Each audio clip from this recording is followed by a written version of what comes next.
निदा खानला लपवण्यात एमआयएम नगरसेवकाचा हा धर्मांतर रॅकेटमध्ये अजून कोणी सहभागी आहे का, सर्व तपासलं जाणार, मुख्यमंत्री फडणवीसांची माहिती।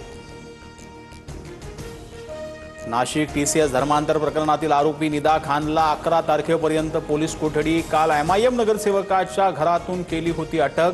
छत्रपती संभाजीनगरमध्ये नाशिक पोलिसांची कारवाई। निदा खानला लपवल्याप्रकरणी एमआयएम नगरसेवक मतीन पटेल सह आरोपी नाशिक पोलिसांकडून मतीन पटेल विरोधात गुन्हा दाखल, मोबाईलही जप्त।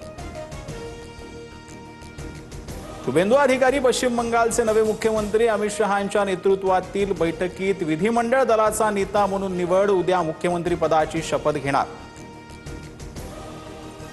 पश्चिम बंगाल सरकारचा उद्या शपथविधी सोहळा कोलकात्यामधील ब्रिगेड परेड ग्राउंडवर सोहळा होणार। प्रधानमंत्री मोदी अमित शहांसह अनेक दिग्गज नेते उपस्थित राहणार। मुख्यमंत्री फडणवीस कोलकात्यासाठी रवाना।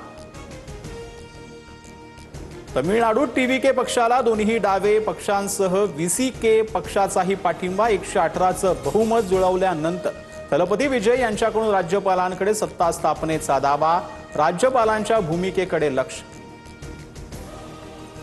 मुंबईतील पायधुनीतील चौघांचा मृत्यू प्रकरणात ट्विस्ट, डोकाडिया कुटुंबियांच्या घरात सापडलेलं औषध उंदीर मारण्याचं नव्हे तर उंदीर पळवण्याचं।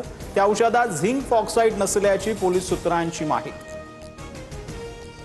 कांद्याच्या दरात मोठी घसरण, कवडीमोल भाव मिळत असल्यानं शेतकरी हवालदिल। प्रति किलो 50 पैशांचा भाव मिळत असल्यानं बाजार समितीसमोर ट्रॅक्टर लावून आंदोलन, शेतकऱ्यांमध्ये तीव्र नाराजी।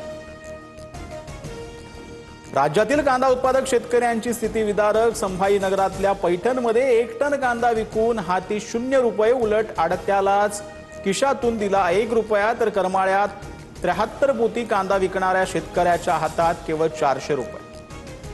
जिल्हा मध्यवर्ती सहकारी बँकांतील नोकर भरतीत भूमिपुत्रांसाठी आरक्षण, फडणवीस सरकारचा मोठा निर्णय। मूळ रहिवाशांसाठी 70% जागा राखीव ठेवण्याचे आदेश, शासन निर्णय जारी।